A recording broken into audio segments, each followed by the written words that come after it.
चलिए स्टार्ट करते हैं cross elasticity of demand. Basically cross elasticity of demand होता क्या है? देखिए, क्रॉस इलास्टिसिटी ऑफ डिमांड में हम इलास्टिसिटी ऑफ डिमांड निकालते हैं between the demand and the price of related goods. मैंने क्या बोला? Between the demand and the price, not of the good itself. Goods के प्राइस नहीं लेने, उसके रिलेटेड गुड्स के प्राइस लेने। Let us take an example. Coke के प्राइस चेंज होने की वजह से पेप्सी की डिमांड पर कितना फर्क पड़ेगा? ये चीज़ क्रॉस इलास्टिसिटी का पार्ट है। ठीक है, सपोज आप कहते हैं कोक के 10% प्राइस में चेंज आया जिसकी वजह से पेप्सी की डिमांड 20% इफेक्ट हो गई। ठीक है, so this will be called as the cross elasticity.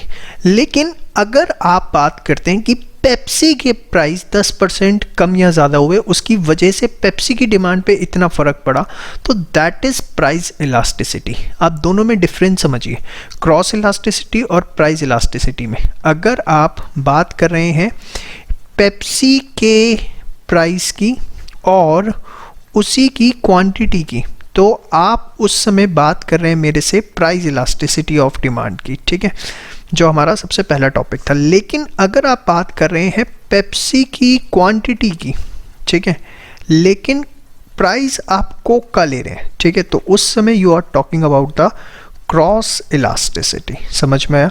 तो इसमें हम ये देखते हैं कि रिलेटेड गुड्स के प्राइस में चेंज आने की वजह से हमारी डिमांड पर कितना फर्क पड़ा। It is a degree of responsiveness of percentage change in demand due to percentage change in price of what, मैंने हाईलाइट भी किया है, रिलेटेड गुड्स।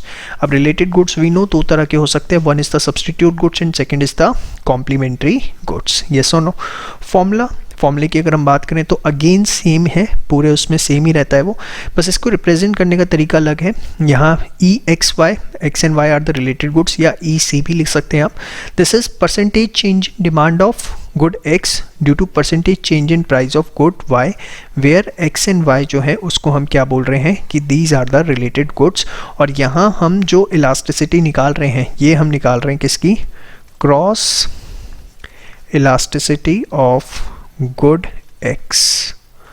ये जो फॉर्मूला मैंने लिखा है, किसका लिखा है? Cross elasticity of good X का। याद रखिएगा, जो जिसकी डिमांड होगी ना, वो वाला गुड हमें, अब आपको क्या पता लगेगा कि भैया हम गुड X की निकाल रहे हैं, गुड Y की निकाल रहे हैं, तो जिसकी डिमांड है हम उसकी इलास्टिसिटी की बात कर रहे हैं, ये बात आप ध्यान रखिएगा। ठीक है, तो और दूसरे अक्षरों में अगर फॉर्मूले की हम बात करें तो डेल्टा Q अपॉन में delta P into P1 upon Q। बस याद रखिए क्वांटिटी जो है वो हम किसकी ले रहे हैं? X की। यस और नो? प्राइस किसका ले रहे हैं हम? Y का। और सेम वे PY QX। ठीक है, सब मैंने यहाँ लिख दिया। Change in the quantity of good X, change in the price of good Y, or this is PY's original price, initial price of good Y, and QX is the original quantity of good X। ठीक है, एक बार इसे आप note down करिए सारा का सारा fast. इसके बाद हम बात करते हैं types of cross elasticity of demand की। तो देखिए, तीन तरह की इलास्टिसिटी हम इसके अंदर निकाल सकते हैं। One is positive. पॉजिटिव की अगर हम बात करें, देखिए ध्यान से, आपने इसे सॉल्व किया, कोई प्लस माइनस का साइन है और ये पॉजिटिव आया। पॉजिटिव आया मतलब, पॉजिटिव आने का मतलब ये है कि वो सब्स्टिट्यूट गुड्स हैं। क्या है वो? Substitute goods. क्यों? क्योंकि सब्स्टिट्यूट गुड्स में क्या होता है कि अगर ध्यान से देखिए, X के प्राइस, Y के प्राइस बढ़ रहे हैं तो डिमांड X की बढ़ जाती है, और Y के प्राइस कम हो रहे हैं तो X की डिमांड कम हो जाती है। याद आ रहा है आपको? ये किस केस में होता है? सब्स्टिट्यूट गुड्स में डायरेक्ट रिलेशनशिप। लेकिन अगर वो नेगेटिव आती है तो वी से कि these are the complementary goods, क्योंकि उसमें क्या होता है कि अगर Y के प्राइस कम हुए तो X की डिमांड बढ़ जाएगी, Y के प्राइस ज़्यादा हुए तो X की डिमांड कम हो जाएगी। यस और नो? कार एंड पेट्रोल इसका एग्जांपल आप लेते हैं। उसके बाद अगर जीरो आती है तो वी विल से कि दीज आर अनरिलेटेड गुड्स। ठीक है, इस पे क्वेश्चन आने के पूरे चांसेस होते हैं।